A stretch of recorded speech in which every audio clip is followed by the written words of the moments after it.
พุทธายะสิทธังนะโมพุทธายะสิทธัง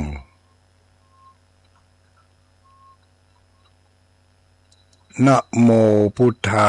ยะสิทธังพระสัมสัมวิสะเทภะพระสัมสัมวิสะเทภะพระสัมสัมวิสะเทภะขอความนอบน้อมแด่องค์สมเด็จพระสัมมาสัมพุทธเจ้าขอน้อมอภิวาทแด่พระสัทธรรมเจ้าขอน้อมนมัสการแด่พระอริยสังฆเจ้า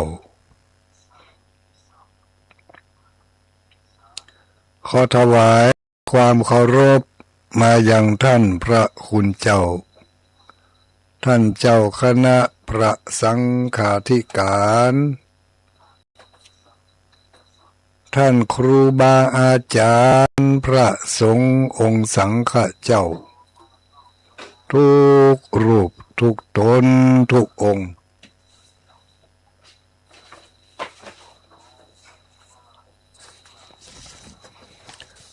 ขอเจริญสุขเจริญพรสวัสดียามเจ้ามายังอุบาสกอุบาสิกาผู้มีบุญทั้งหลายทุกผู้ทุกคน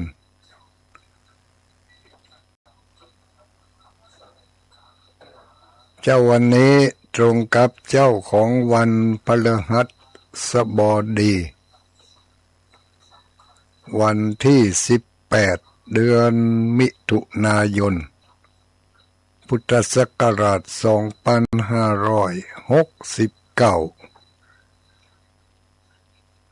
เดือน10เหนือมีเหนือมีใต้เดือนอันนี้เดือนทางจันทรคติมันมีเหนือมีใต้ในภาคเหนือของเฮานี่เดือนนี้เป็นเดือน10แต่ตั้งแต่ภาคกลางล่องลงไปพุ่นเป็นยังเป็นเดือน8อยู่เนาะเดือน8แต่ตั้งภาคเหนือเฮาเป็นเดือน10แล้วไป2เดือนการนับเดือน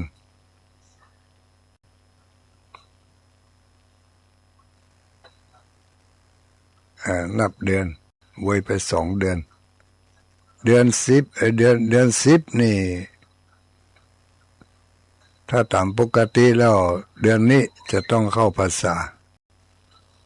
แต่เนื่องจากว่าปีนี้เป็นปีอธิกมาสเป็นปีที่เพิ่มเดือนมาอีก1เดือนได้กำไรชีวิตอีก1เดือนฟรี ได้ฟรี1เดือนปีนี้มี13เดือนดูเนาะก็เดือน10มัน2เดือนซ่อนกันกบเข้าพรรษานี่ไปเข้าพรรษาเอาเดือน10ครั้งที่2กุน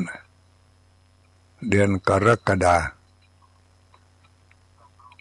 ที่ถ้าบ่มีซ้ำกัน2เดือนนี่ปีหน้านี่จะไปเข้าพรรษาโอ้ไทยจะพุ่นเดือนพฤษภาพุ่นมันจะไหลไปเลยลูกก็จึงมีกบ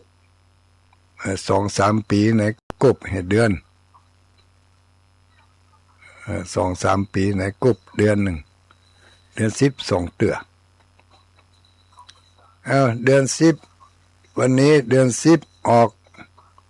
4ค่ำ4ค่ำเนี่ยเดือน10ออก4ค่ำละเป็นวันพฤหัสบดีวันพฤหัส ถ้าว่าตามตัวหนังสือนี่เป็นว่าวันพฤหัสบดีนี่นะวันพฤหัสบดีว่าตามภาษาเจ้าบ้านเขาจะว่าวันอย่างไรก็ได้วันพัดวันนี้เป็นวันพัดเนอะถ้าเป็นคนเฒ่าคนแก่แต่ก่อนเป็นว่าวันนี้เป็นวันพฤหัสเอาลือไปหายเป็นวันพฤหัสวันพฤหัสจะเป็นวันใดก็แล้วแต่เนาะทุกๆเจ้า6 ถึง 7 โมงในวันพฤหัสวันพุธวันเสาร์ เรามาเจอกันที่นี่ณสถานีวิทยุแห่งนี้แต่ถ้าเป็น99.75อันนั้นก็จะจ้าไปถึงน้อยพุ่น6 โมง 10ป่ายพุ่นกว่าจะได้ยินเนาะก็เจ้าวันนี้ก็เป็นวันเดือน10ออก4 ค่ำญาติโยมสาธุชนทั้งหลายผู้มีบุญทุกผู้ทุกคนเฮามาต่อบุญเติมทุนกันโดยการถือในคติธรรมจำไว้ในใจตื่นเจ้ามาล้างหน้าโดยน้ำใสล้างใจโดยน้ำธรรมน้ำธรรมนี่เอาไว้ล้างใจน้ำใสนี่เอาไว้ล้างหน้าน้ำธาตุน้ำนี่เอาไว้ล้างหน้าส่วนน้ำธรรมนั่นน้ำพระธรรมนั่นเอาไว้ล้างใจเพราะใดหรือยังบ่เอาน้ำบาดาลนี่ไปล้างใจน้ำบาดาลนี่ถ้าล้างใจนี่ก็ต้องควักใจออกมาเนี่ยโบะเอาหัวใจออกมาแล้วเอาน้ำบาดาลเขาล้างมันก็ยังล้างบ่ได้อยู่ดีล้างได้เลือดกับยางส่วนใจที่ว่านี่หมายถึงกำกึดกำอ่านความรู้สึกอันนี้เป็นใจที่นี่หมายถึงใจหรือว่าจิตหรือว่าวิญญาณจิตใจวิญญาณก็รวมเรียกว่าใจเนาะบางทีเพิ่นก็ว่าจิตถ้าไปทำงานแถมอย่างหนึ่งเพิ่นก็เรียกว่าวิญญาณเนี่ยมันก็อยู่ที่ว่าจะสวมเสื้ออันใด ไปทำหน้าที่อันใดเนาะก็ยังคนเขานี่ก็อยู่บ้านเป็นพ่อบ้านในบ้านเนี่ยเนาะพอออกบ้านไปแล้วเป็นหยังเป็นนายจ้างหรือมาอ้างก็เป็นลูกจ้างเนี่ยถ้าไปเข้าโรงเรียนก็เรียกว่าเป็นนักเรียนสวเหรออยู่บ้านนี่เป็นแม่อุ้ยเข้าไปโรงเรียนแล้วเป็นนักเรียนสวนี่ก็คนเดียวกันนั่นน่ะเหรอ ทำหน้าที่คนละอย่างกันไปทำหน้าที่คนละอย่างก็ห้องชื่อคนละอย่างจิตใจวิญญาณ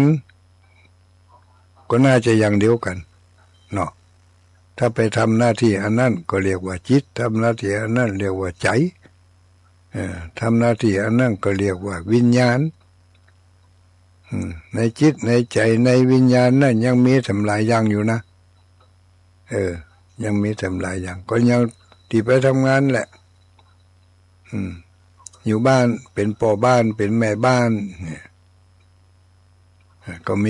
มีหน้าที่แล้วมีที่จะต้องทำในบ้าน หลายอย่างถ้าไปในที่ทำงานสวะงานทางบ้านบ่คือทำมันถ้วยบ่ได้ล้างกา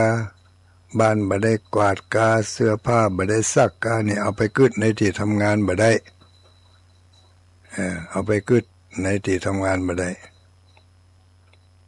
พอไปถึงที่ทำงานปุ๊บก็ต้องกึดในเรื่องของงานอย่างเขาก็เหมือนอย่างใจเขาก็เหมือนกันจิตใจวิญญาณเมื่อไปทำหน้าที่อันใดก็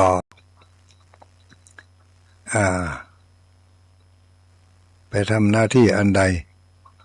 ก็ต้องใส่ใจให้ความสำคัญกับหน้าที่อันนั้นในแต่ละหน้าที่ของจิตของใจของวิญญาณนี่ที่มันจะต้องรับผิดชอบก็ไปตามบทบาทเนาะในขณะนั้นเหมือนกับเอาไปทำงานออกจากบ้านไปแล้วก็ต้องไปทำงานต้องไปทำงานในบ้านต้องไปทำงานในสำนักงานหน้าที่ทางบ้านสละไปแล้วหมดไปอันนี้เป็นบทบาทและหน้าที่ของจิตใจวิญญาณจะไปอยู่ในแผนกใดแต่เมื่อรวมแล้วก็คือใจนั่นแหละใจพระพุทธองค์ได้ตรัสว่ามโนบุพเพมโนธรรมมโนบุพเพขมะธรรมามโนบุพเพขมะธรรมามโนเฉถามโนมายาเนี่ยผิดถูกประการใดขอสุมาอภัยเนอะมโนปุพังขมะธรรมามโนเศรษฐามโนมายาเนาะจำผิดจำถูกก้านี่ลุงตุ้ยคนเฮานั้นมีใจเป็นใหญ่มีใจเป็นหัวหน้าการงานทุกชนิดสำเร็จแล้วโดยใจเป็นผู้สั่งการใจเป็นผู้สั่งการถ้าใจดีก็สั่งการดีมันสั่งการไปทางใดสั่งการไปทางมือก็เป็นมือกวักจี้ยุบกำจับถือเอาแต่สิ่งที่ดีมีมือมีไม้มีมือแสดงออกเหมาะสมสวยงามเนี่ยอย่างไปสั่งใจมันสั่งมือแสดงกิริยาอันสวยงามอย่างหมู่จังฟ้อนจังลำทั้งหลายแหละเนี่ยเนาะแสดงกิริยาอันสวยงามหรือครูบาอาจารย์ที่กำลังสอนนักเรียนอยู่เนี่ยแสดงกิริยาท่าทางอันดูสวยงามแต่ถ้าหากว่าใจบดีมาไปสั่งมือมาไปสั่งการเพราะว่างานทุกอย่างสำเร็จแล้วโดยใจลูกถ้าใจบดีถ้ามันไปสั่งออกมาตั้งมือหรือมือมันจี้นะถึงจะจี้ในลักษณะของคนใจดีใจดีใจดีกับจี้ของคนดีใจบดีใจบดีหรือว่าใจเป็นบาปเนาะมันก็คนละอย่างกิริยาคนละอย่างกันลูกพอแล้วมันถ้าจี้อย่างอี้พอแล้วมันม่วนใจถ้าจี้อย่างอี้พอแล้วมันบ่ม่วนใจมันมีอยู่หั่นน่ะคนที่หันนี่ก็จะรับรู้ได้ถึงอารมณ์ของคนที่จี้จังฟ้อนจังลำปืนจี้ปืนยกไม่ยกมือด้วยใจสั่งให้มือมันยกสั่งให้เท้ามันยก สั่งเนื้อเท้ามันเดินมันก็เดินไปตามที่ใจมันสั่งใจดีก็สั่งทำให้ดีใจไม่ดีก็สั่งทำให้ไม่ดีมีใจเป็นใหญ่มีใจเป็นหัวหน้าการงานทุกชนิดสำเร็จแล้วโดยใจบอกว่างานชนิดนั้นจะเป็นงานดีหรือว่างานบ่ดีอย่างใดมาสำเร็จแล้วโดยใจใจสั่งถ้า ถ้าใจดีก็สั่งออกมาในทางที่ดีถ้าใจบ่ดีก็จะสั่งออกมาฮื้อจี้ฮื้อกวักฮื้อบุบฮื้อเตะฮื้อถีบนั่นเกิดจากใจที่มันบ่ดีมันบ่ดีมันมีอะหยังห่อหุ้มอยู่ก็หยังกับหมู่เฮาทั้งหลายได้ฮู้นั่นแหละครูบาอาจารย์เพิ่นก็เตือนอยู่เสมอตลอดจนถึงพ่อแม่ปู่ป้าน้าอาผู้สูงอายุทั้งหลายก็คอยตักเตือนเฮาอยู่เสมอแปลงใจให้ดีเน้อ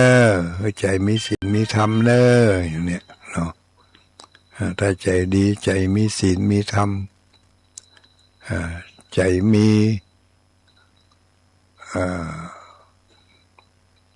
อย่างมีศีลมีธรรมมีวัฒนธรรมมีประเพณีว่ากันเข้าไปถ้าใจมีอันใดที่ดีมันก็จะแสดงออกมาทาง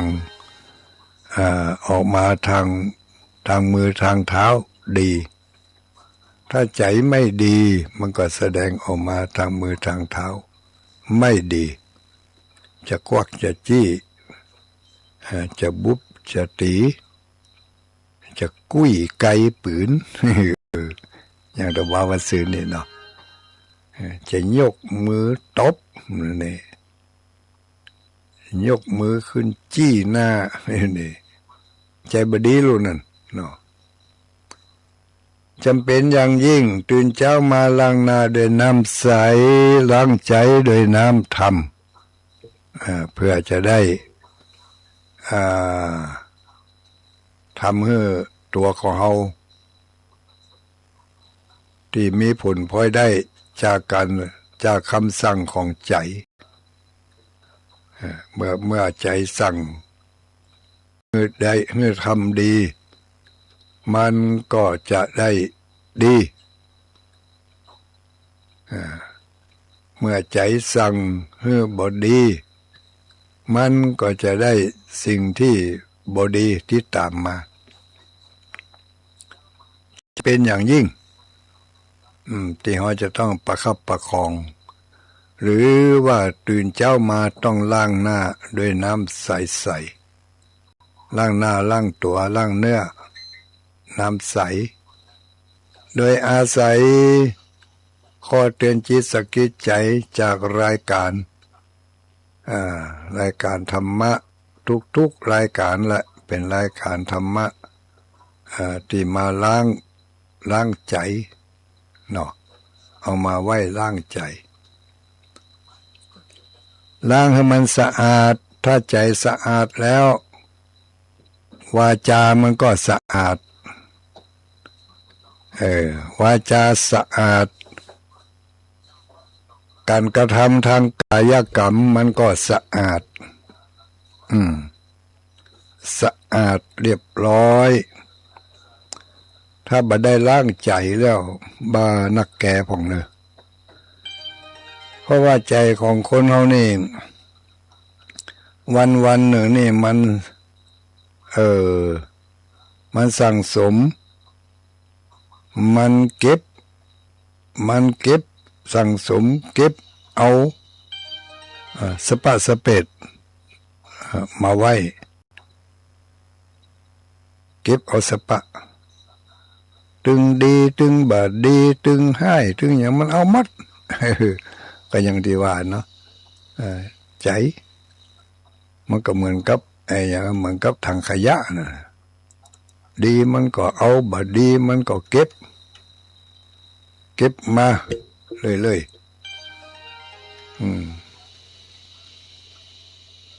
เก็บไปเลยเมื่อเก็บสิ่งที่ดีๆไว้ก็เหมือนกับเก็บน้ำอบน้ำหอมเหมือนกับเก็บของที่มีกุลมีค่าเอาไว้มันให้ผลมาก็คือความจุ่มเนื้อเย็นใจอบอุ่นถ้าไปเก็บเอาสิ่งบดีไว้ความบดีทั้งหลายมันก็มาสะสมอยู่อันความบดีนี่นะอย่างที่ตะว่าวันซื้อนี่เนาะได้เปรียบเทียบเพื่อฟังว่าเหมือนก็เขาเอาแกงบูดอาหารที่มันเสียแล้วอะเอาใส่ถังใส่น้ำพุไว้นะมันผูกเอาอาหารบูดไปใส่ในน้ำพุนั่นแถมถ้วยนะวันหือเอาไปใส่แถมถ้วยหลายวันเข้ากล้าแกงบูดแกงเน่าที่มันอยู่ในน้ำพุหันแล้วมันก็เป็นจี้บดแบดหลายวันหลายมื้อไปแมงมาตอมมันก็วางไข่วางอย่างลงไปทันสัตว์ที่เกิดอยู่ในสังเสทชะคือเกิดในที่เน่าที่เหม็นมันก็เกิดขึ้นมาก้าพอบดายก็ถึงสะอิดสะเอียนแล้วจะเอามากินมาบริโภคนี่คงบ่ได้แน่นอนกินบ่ได้แล้วก็ของบูดของเน่าของเสียเอาไปไว้ในที่เดียวกันมันก็มีแต่จะเพิ่มความบูดความเน่านักขึ้นข้อนี้เหมือนเดียวกันกับที่เขาไปเก็บเอาอารมณ์ต่างๆมาไว้ในใจได้ยินเสียงเปิ่นที่ฉินนินทาก็เก็บไว้ไปบ้านเหนือบ้านใต้เปิ่นว่าฮือแถมเก็บไว้เผลอๆนี่ไปได้ยินกรรมที่เปิ่นว่ากันทั้งที่เปิ่นบอกว่าฮือเฮาสักหน่อยนะเปิ่นเล่าขวัญกันคนอื่นกับคนอื่นปุ้นพอไปได้ยินเข้าใส่ก็เก็บมาทำเหมาะเนี่ยมาเกี่ยวกับเฮาสักหน่อยนี่จิ้นมาได้ย่างหนังมาได้ปิ้งจิ้นก็มาได้ย่างหนังก็มาได้ปิ้งมาได้กินอย่างสักอย่างเอากระดูกมาแขวนคอเอากระดูกมาแขวนคอจิ้นมาได้ย่างหนังมาได้ปิ้งกระดูกแขวนคอไปทางใดก็ตำก็ทิ่มก็ใส่ห้อยปลกปลักเกิดมาจากการบ่ได้สำรวมบ่ได้ส่วยล่างคัดสีสวีวันของจิตใจบ่ได้สร้างหัวสร้างเกราะสร้างเสื้อป้องกันไว้ตื่นเจ้ามาบ่ได้ล้างหน้าด้วยน้ำใสล้างหน้าด้วยน้ำใสแต่บ่ได้ล้างใจด้วยน้ำธรรมบ่ได้สร้างเกราะป้องกันเกราะป้องกันคืออันหยังก็คือสติสัมปชัญญะก็ยังมาตรงตั้งนี่จะปิดเครื่องนี่ก็ดึงเนี่ยบ่เอามาไว้ก็บ่ดีนะญาติโยมทั้งหลายก็เดี๋ยวก็อันอย่างก็เดี๋ยวก็จะโทรเข้ามาทำเหมาะอีกนะเดี๋ยวตอนที่เปิดรับสายมันใช้เครื่องเดียวกันนี่ใช้เครื่องอื่นแล้วเนาะรับสายก่อนรับสายเครื่องนี้เปิดไว้ก่อนมีหลายเครื่องนะเป็นคนรวยลูกรู้ต่างใจที่มีหลายเครื่องนี่เขาเอาฮื้อลูกตกลงเครื่องลุไปฮะลุเอามาให้กูนี่เขาใจบ่มันลุอย่างอื่นเขาใจอย่างอื่นนี่หน้ามันแตกมันลุมันเสีย จอมันมืดก็มันเป็นยังเอามาแปลงโทรศัพท์ฮับเอา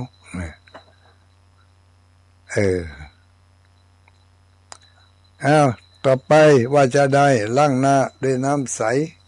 ล้างใจด้วยน้ำธรรมเข้าใจกันละเนาะล้างหน้าล้างใจด้วยน้ำพระธรรมก็มีอยู่หลายมีเขาเรียกว่ามีอยู่หลายอย่างก็มีอยู่หลายโปรให้เลือก วันนี้เขาจะไปเนี่ยอย่างที่ไหนจะออกจากบ้านก็ว่าจะอยู่ในบ้านนี่มันมีตัวที่จะเอามาแต่งดูแต่งหน้าแต่งตาแต่งใจอยู่ในบ้านก็ต้อง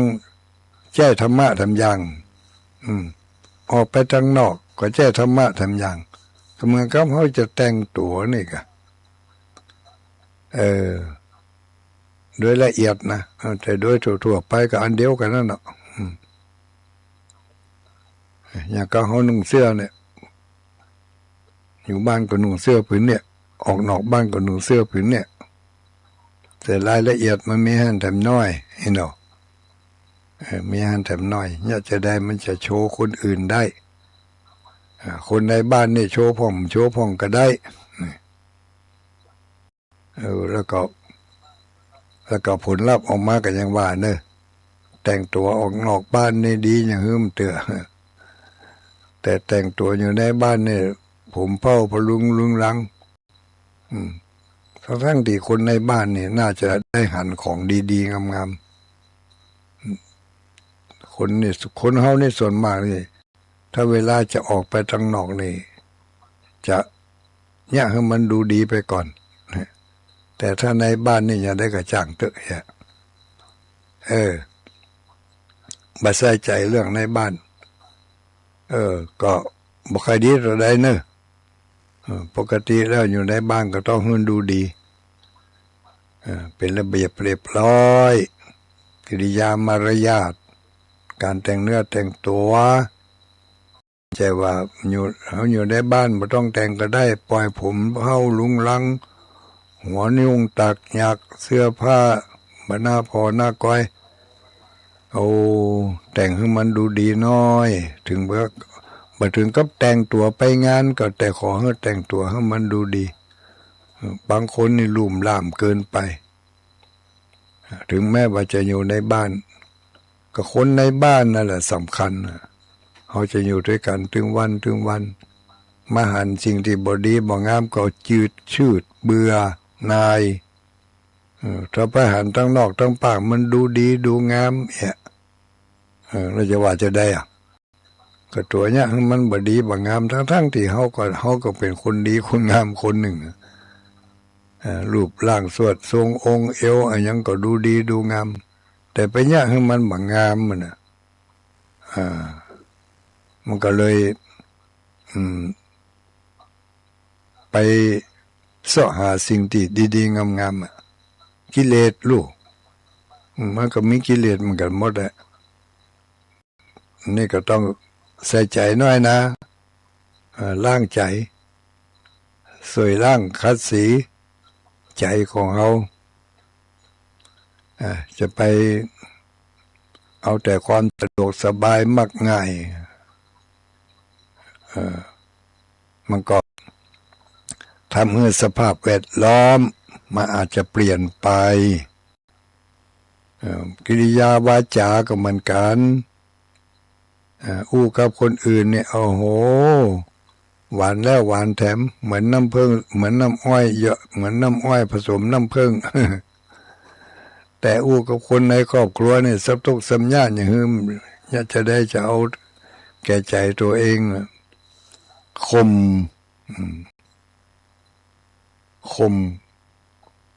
มฝ่ายตรงกันข้ามข่มคนในพื้นที่เดียวกันจะให้อยู่ใต้อำนาจจะให้อยู่ในข้อบังคับอย่างโมนี่ที่ไปหาคนอื่นพันนอบน้อมเป็นนอบเป็นเท้าอย่างหืมเต๋อที่คนในบ้านตัวเองนี่แข็งกระด้าง ฮึดฮัดขึ้นมากระโชกกระชากกำอู้กำจาบ่มีสับปะรดก็ย่าเฮือเบื่อในบ้านเพราะบ้านมันบ่เป็นวิมานของเราเนี่ย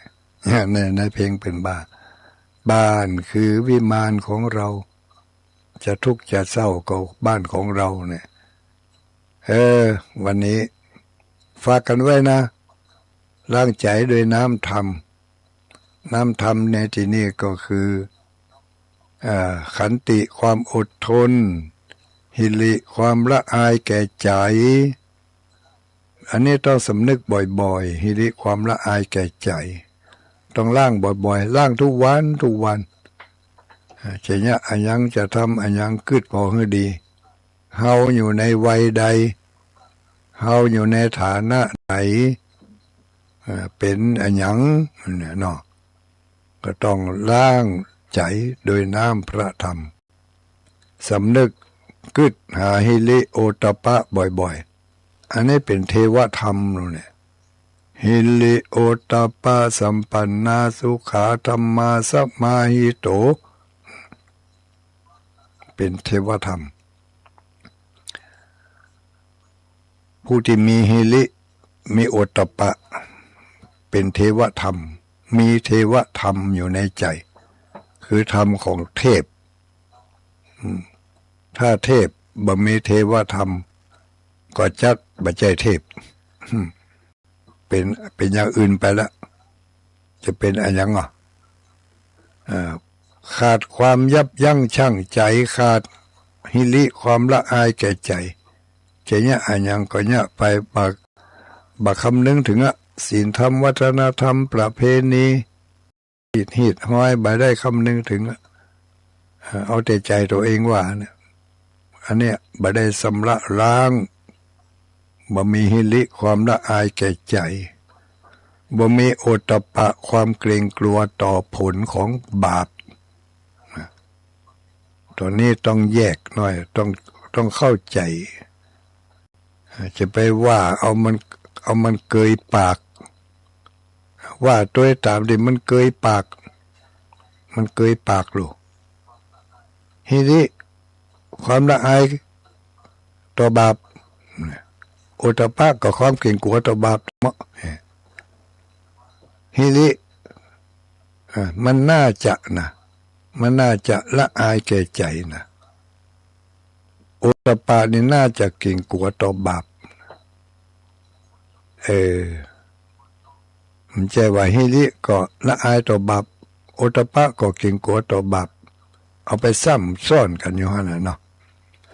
มันบ่ถูกกันมันก็ถูกนั่นน่ะมันลงไปในแก้วเดียวกันนั่นน่ะโกนนั่นแต่ว่าก่อนที่จะเอาใส่นี่ก็เนาะ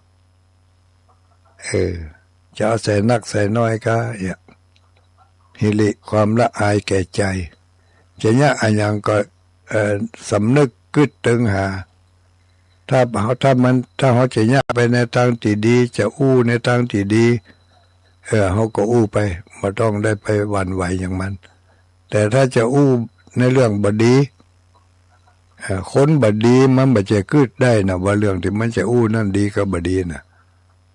ถ้าคนบดีนะมันก็นึกอู้สิ่งที่บดีนะมันก็นึกว่าดีนั่นแหละก็เขาจะอู้ให้ยังมันดีเขาดีกับเขาเพราะนิสัยอย่างอ่านอย่างการเล่าขวัญเป็นกาการนินทาเป็นกันนี่การยุยงใส่ได้ป้ายสีเป็นกันนี่คนที่มันเคยทำมันก็ว่ามันดีนั่นน่ะง่อนดีเปิ้งใจดีเพราะสันดานนิสัยเป็นอย่างนั้นเห็นแล้วถ้าจะมาดัดเอาก็ต้องใจหิริความละอายแก่ใจเข้ามาช่วยประคับประคองช่วยล่างคัดสีพอพ้นจากพอความละอายแก่ใจเข้ามาอยู่ในใจแล้วก็พฤติกรรมที่เคยแสดงออกมาก่อนมาหลังนั่นพอนึกขึ้นมาได้ก็เกิดความละอายแก่ใจเพราะสำนึกได้มีศีลแล้วมีธรรมแล้ว อยู่ในใจสำนึกถึงความชั่วร้ายต่างๆได้ก็เรียกว่าล้างใจโดยน้ำแห่งพระสัทธรรมของพระสัมมาสัมพุทธเจ้า6:40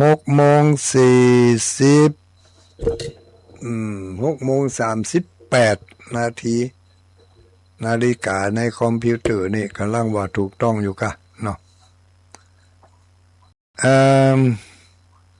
ตอนท้ายนี่ก็ขอประชาสัมพันธ์บอกเล่ากล่าวขานให้กันได้ฟังเนาะก่อนจะประชาสัมพันธ์นั่นเดี๋ยวแจกคาถาก่อนเดี๋ยวก็จะลืมธรรมะแต่ว่าไม่ได้แจกสักคำแต่ว่านี่วันพุธกลางวันมันมีถ้าพูดถึงวันเกิดนี่มันมี8 วันนะญาติโยมคาถาประจำวันเกิดนะนี่นะจะเอามาแจกบัดเดี๋ยวนี้นะแจกคาถาประจำวันเกิดเฮาเกิดมาแล้วพ่อเฮาแม่เฮาเบิ่งเฮามีตัวล่อนป้องกันป้องกันแดดป้องกันลมป้องกันหนาวป้องกันยุงขอเสาะเสื้อผ้ามาปกมาห่มเพื่อเฮาป้องกันเหลือบยุงลิ้นไรอากาศร้อนหนาวใหญ่มาเขาก็เสาะหาเสื้อผ้ามาเป็นเกราะป้องกันตัวแต่งแล้วแต่งแถมซื้อแล้วซื้อแถมแปลงแล้วแปลงแถมบอกว่าขอให้ได้ใส่อย่างเปิ่นอันนี้ป้องกันตัวภายนอกแต่งตัวภายนอกแต่ว่าแต่งภายในนี่ต้องมาเพิ่มขึ้นเนอะต้องใส่ใจเสาะแสวงหา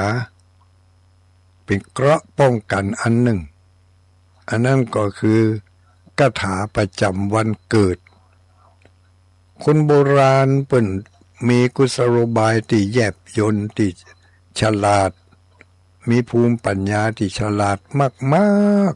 ๆเฮาในตัวบัดตันละหล่นตัวเปิ่นก็แล้วกันเปิ่นจะมีกุศโลบายคือกุศลที่เป็นอุบายทำให้เกิดความฉลาดเพื่อเข้าถึงพระพุทธเจ้าพระธรรมเจ้าพระสังฆเจ้าเมื่อเข้าถึงพระรัตนตรัยแล้วพระรัตนตรัยนี่ก็จะเป็นสรณะเป็นที่พึ่งของเฮาได้เพิ่นจึงผูกไว้เพื่อให้เฮาได้มีเหมือนกับเฮามีเสื้อนะไปที่ไหนต้องนุ่งเสื้อนุ่งกุ้งเกงถ้าบ่นุ่งเสื้อบ่นุ่งกุ้งเกงปุ๋ยถั่วจิโร่ก่อนเรารับตานึกเอาแต่มันจะเป็นอย่างใดเนาะอันนี้ก็เหมือนกันคาถาประจำวันเกิดนี่มันเป็นเสื้อภายในลูกเสื้อภายในใจเสื้อของจิตเสื้อของวิญญาณเสื้อของใจนะเสื้อจิตเสื้อใจเสื้อวิญญาณเคยได้ยินก่อนนี่บ่เคยได้ยินนะเนี่ยทุลุงเนี่ยอวดหูเลยเปิ้นอวดหูคนเฮานี่เกิดมายังมีเสื้อหนุ่งเนาะเกิดมาแล้วยังมีผ้าอ้อมปอกแต่อยู่ไปเฮานับถือศาสนาอย่างพุทธศาสนาคริสตศาสนาอิสลามศาสนาซิกศาสนาฮินดูศาสนาใดก็แล้วแต่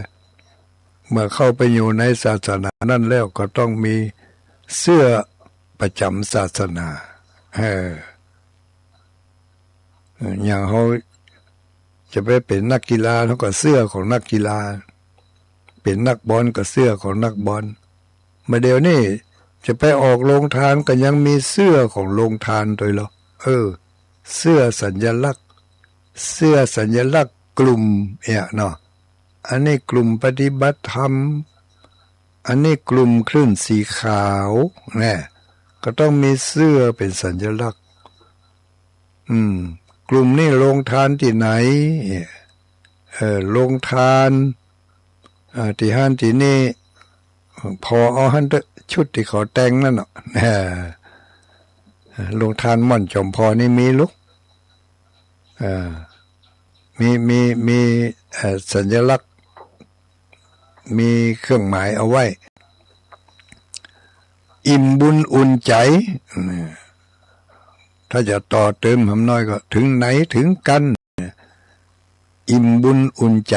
เป็นสัญลักษณ์ลูกอิ่มบุญอุ่นใจสัญลักษณ์ของคลื่นสีขาวม่อนจอมพอ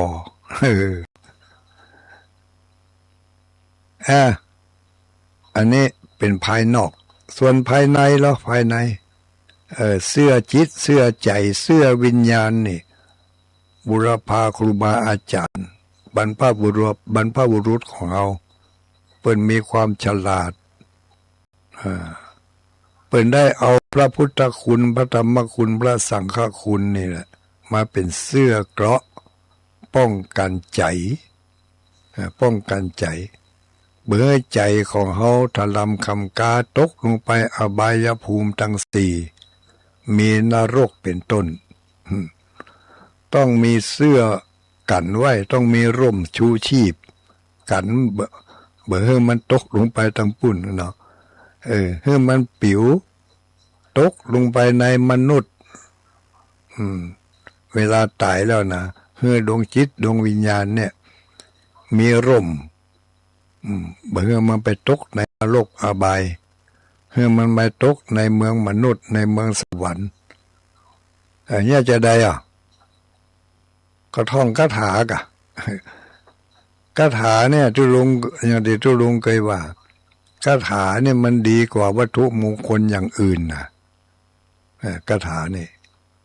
มันต้องไปแปะถ้าแปะแล้วก็เสียละถ้าใครแปะต้องไปแปะอย่างอื่นแต่ถ้าเป็นคาถาเนี่ยมันต้องแปะมันคนเกิดแต่ละวันนี่เพิ่นมีคาถาประจำวันเกิด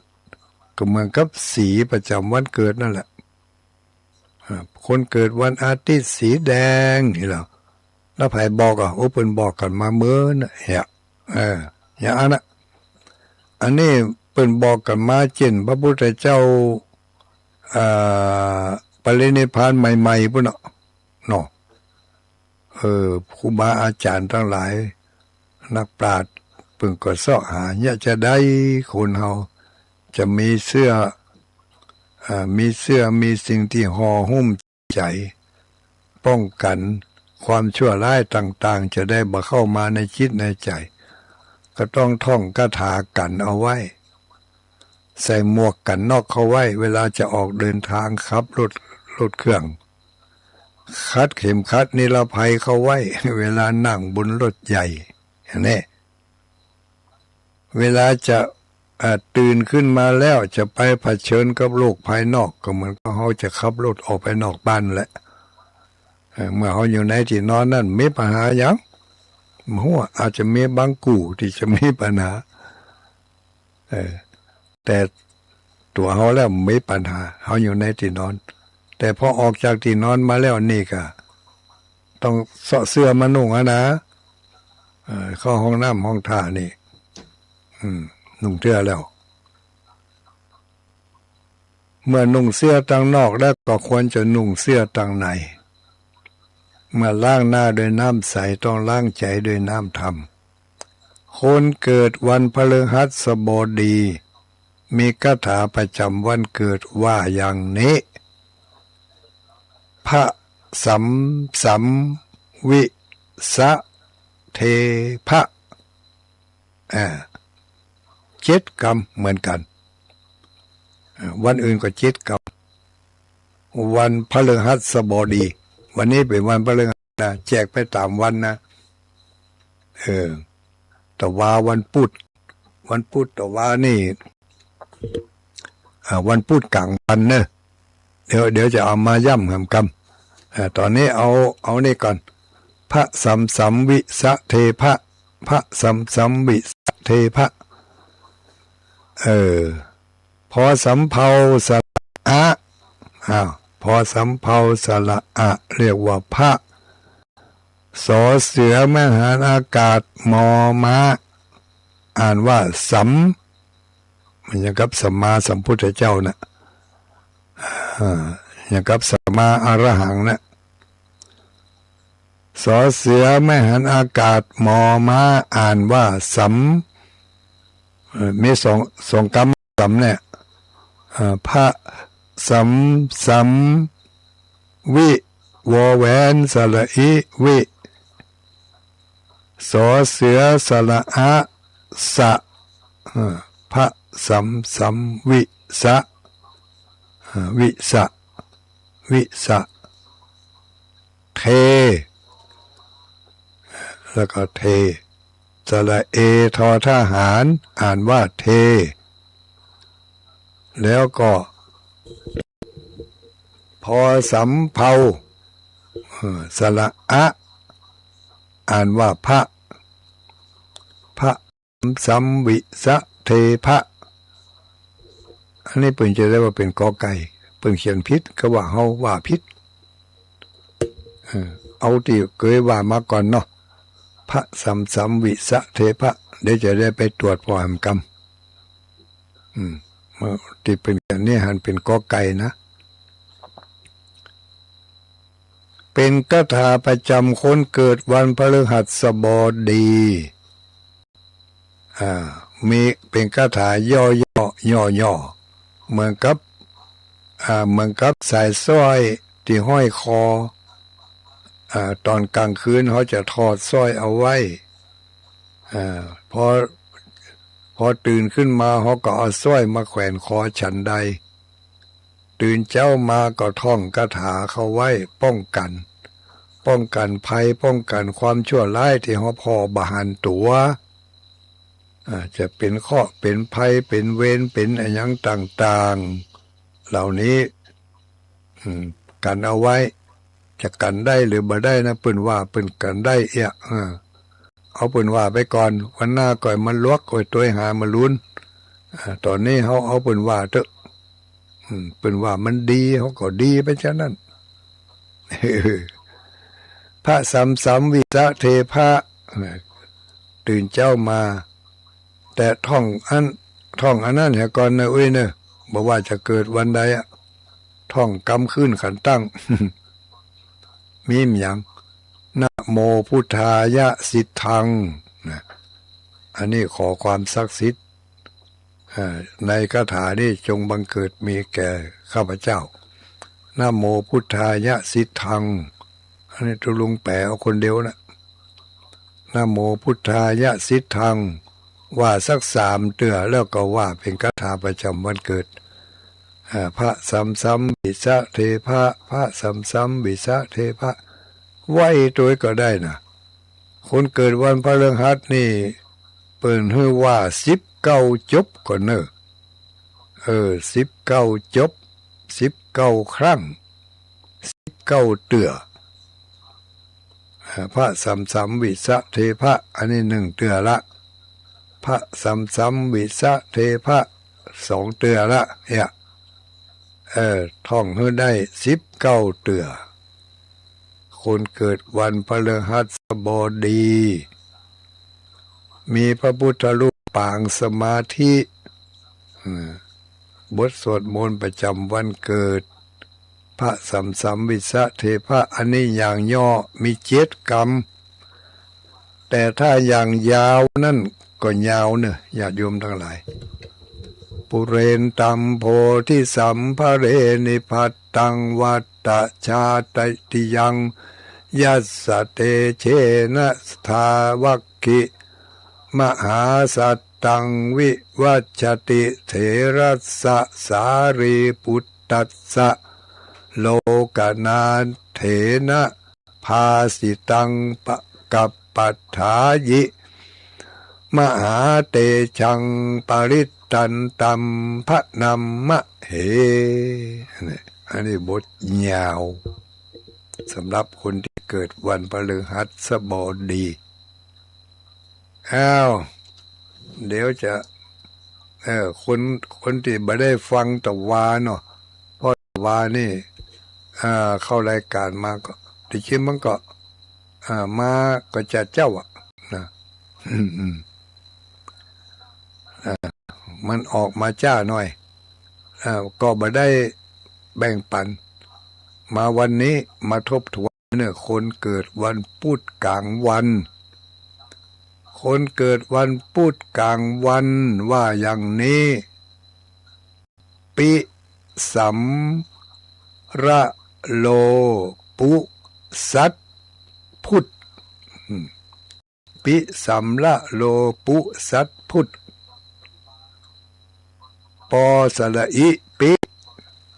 สอเสือแม่หาอากาศมอม้าสัมรอเรือสระอะระสระโอลอลิงโลปอปาสระอุปุ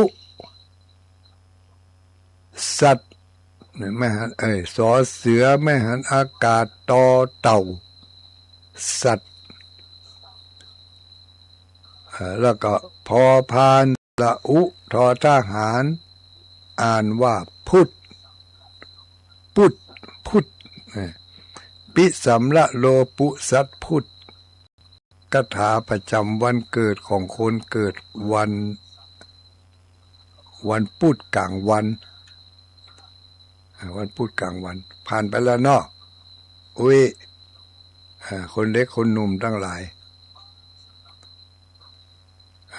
วันพฤหัสวันนี้พระสัมวิสะเทพะพระสัมวิสะเทพะ19 รอบก็เหมือนกับว่าห่มผ้ามีอยู่19 ตาลายมี19 ลายลายโกนลายเกณฑ์19 ลายแล้วมีวันมี21